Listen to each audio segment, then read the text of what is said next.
It doesn't make pots by itself.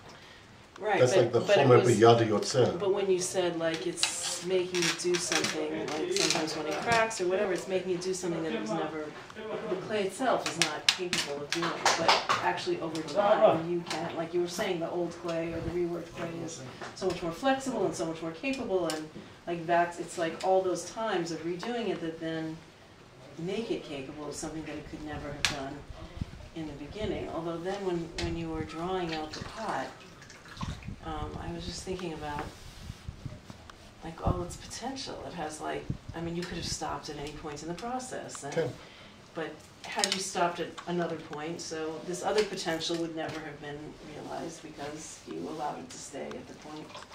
Well, it was just, there were like two different actually conflicting thoughts of like, one is taking something that's not meant to do X and making it capable of doing X, and the other is recognizing just how vast the potential and varied the potential of this lump of clay is. Because they're not meant to, that's almost like, that's seen from one particular very narrow perspective, but seen from a deeper perspective, it will, right. It is. The conditions have to be right for it to do.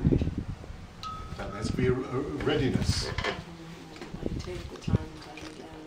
And part of the readiness is the time, but I think also, if we can say as much, but I feel that very, it's like the potter learns, it's not just the clay learns.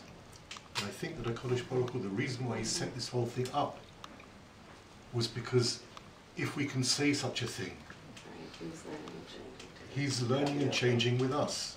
It's a very, I mean, if I hadn't learned Kabbalah with David for a good few years, I wouldn't dare say such a thing. But the Kabbalah talks about the fact that we are responsible. The only way in which the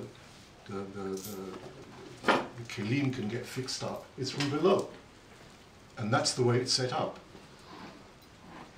That it requires our itorut. And that Hashem is really waiting to be surprised by us.